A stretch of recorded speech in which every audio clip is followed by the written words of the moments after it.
예, 안녕하세요. 지난 시간에는 세종문화회관의 특성에 대해서 잠깐 알아봤고요. 오늘은 아, 그 여러분들이 많이 지원하시는 서울문화재단 시험에 대해서 잠깐 리뷰도 좀 하고 뭐를 좀 조심해야 되는가, 특성이 무엇인가, 뭐 이런 것들을 조금 알아보는 시간을 좀 가질게요. 서울문화재단은 주기적으로 꾸준하게 지속적으로 이제 논술을 계속 지향해온 기관이죠. 그러니까 이제 지역 단위의 문화재단 중에서 가장 오랫동안 논술 시험을 바탕으로 인재를 채용해온 기관 중에 하나입니다. 그래서 논술에 대한 이해도도 그 기관의 입장에선 굉장히 높을 것이고, 그리고 꽤 오랫동안 논술을 봐온 기관들은 이제 문제 자체의 난이도만 가지고 그 변별성을 주는 방식도 있지만 눈에 보이지 않는, 그러니까 논술 시험이 어느 부분을 수험자가 어려워하는지도 충분히 이해를 하는 기관이라고 할 수 있어요.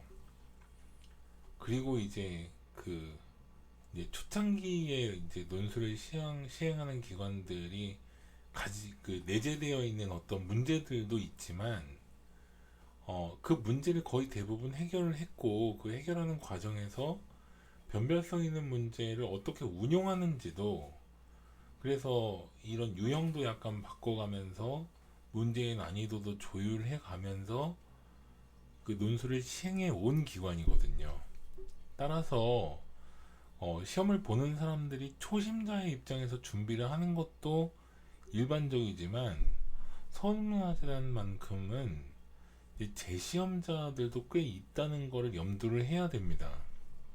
그래서 여러 가지 유형의 문제를 바탕으로 시험을 봐온 사람들도 있고, 그리고 지난번 시험에서 본인의 어떤 문제점을 이미 개선을 해가지고 시험을 보러 온 사람도 있고, 그리고 초심자들도 있으며 논술 자체를 처음 보는 사람들도 같이 혼재되어 있는 시험 환경이 형성이 되는 거죠.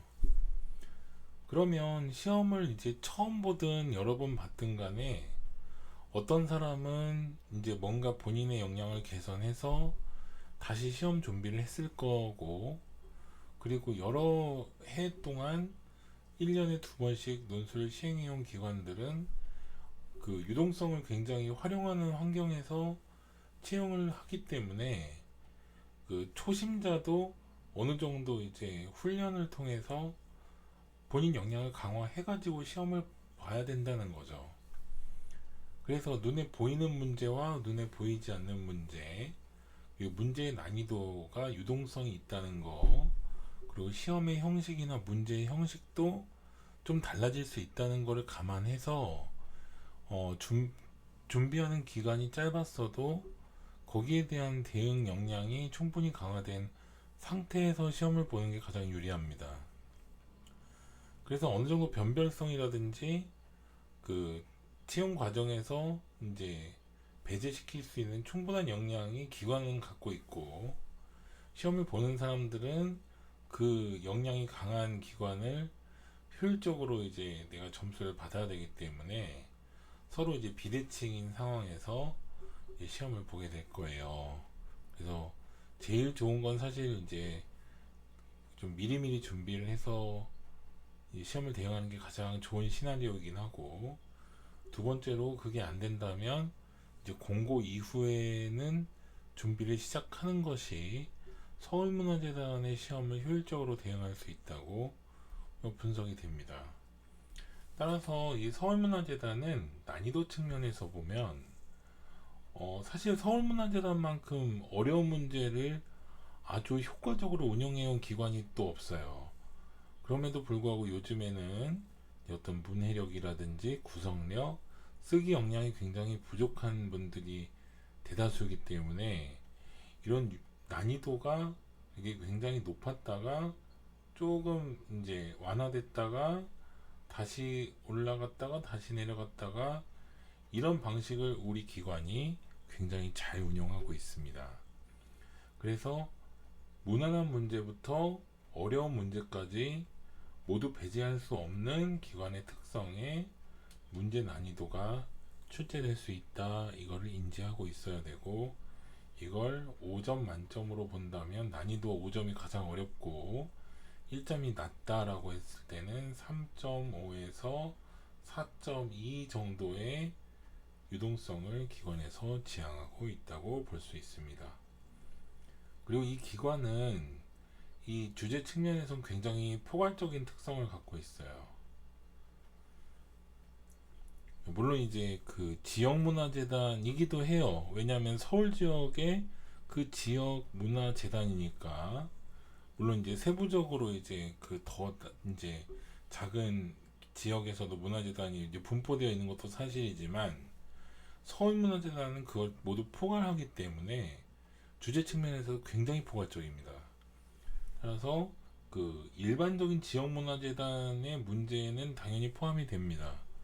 그럼에도 불구하고 좀 논술 초창기의 문화재단이 지향하는 범위는 매우 협소하지만 서울문화재단만큼은 굉장히 넓다. 그러니까 이 문화예술의 최근 동향도 충분히 포함시킬 수 있고요. 그리고 문화예술 최근의 산업의 특성도 고려하지 않을 수 없고, 그리고 일반 시사 중에서 문화예술의 최근 동향과 일치하는 주제도 당연히 포함되기 때문에 보통 이제 초창기에는 이러한 그 매우 포괄적인 범위를 지향한다고 한다면 여기에서 우선순위가 이런 식으로 형성이 되거든요.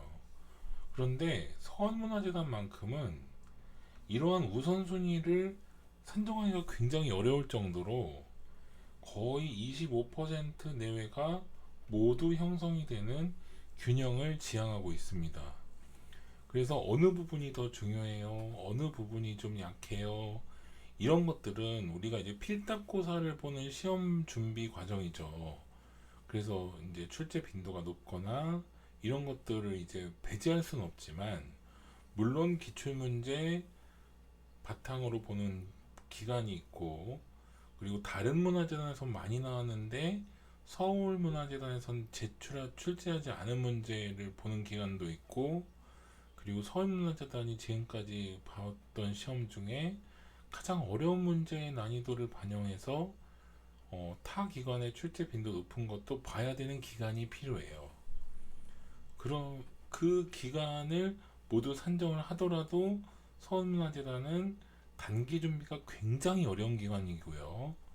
그리고 어떤 쓰기 방식이라든지 문제 유형에 따라서 쓰는 방식이 매우 유동적으로 반영해야 되고 유연하게 대처해야 되기 때문에 여러 가지 복합적인 상황을 고려해 가지고 준비를 해야 되는 그런 부담이 있는 기관이기도 합니다.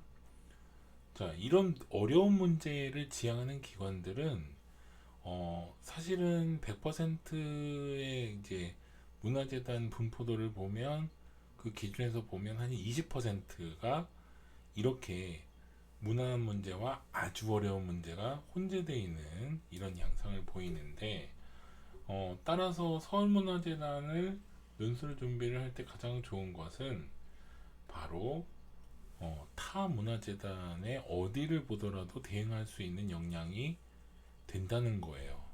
따라서 서울문화재단은 이 서울문화재단만큼의 기본적인 정체성을 가지고 있고 시험의 난이도도 높기 때문에 어떤 문화재단보다 매우 어려운 환경이지만, 이 준비를 했을 때는 다른 문화재단도 충분히 대응할 수 있는 역량이 충족된다. 따라서 1순위를 서울문화재단으로 산정하고, 그리고 타 문화재단의 어떤 대응 역량이라든지 이런 것들도 같이 고려를 해서 초창기의 문제 유형은 기출문제, 서울문화재단이 지향했던 문제 주제와 어떤 유형인지, 그리고 어느 정도의 난이도를 지향했는지를 살펴보고, 그거 유사한 문제를 보고 더 어려운 문제까지 확장시키는 방식으로 이 서울문화재단은 준비를 해야만 효율적인 문제 대응 역량이 강화된다고 할 수 있습니다. 좀 사실 너무 어렵고 그리고 매우 포괄적인 범위가 가장 큰 문제이기도 하지만 사실은 이제 그 임계량이 가장 많은 기관이기도 하지만 또 장기간 준비했을 때는 효율적으로 준비할 수 있는 기관으로 분류되니 시험에 대해서 너무 위축되지 마시고 이 기관의 특성에 따라서 매우 포괄적이니까 좀 더 많은 내용을 읽어보고 그 쓰는 연습을 해보자. 그리고 두 번째로 서울문화재단이 지금까지 지향했던 문제를 바탕으로 이 비슷한 유형이나 어떤 문제의 특성을 고려해서 어떤 식으로 작성해야지 고득점을 갈 수 있는지 연습을 좀 많이 해보자. 그리고 세 번째로 읽는 것뿐만 아니라 쓰는 연습도 그만큼 많이 해봐야 실제로 이 기관이 지향하는 문제에 대해서 대응할 수 있다는 점을 숙지하고 준비하시는 게 가장 좋겠습니다. 네, 오늘은 서울문화재단의 문제 특성에 대해서 알아봤습니다. 감사합니다.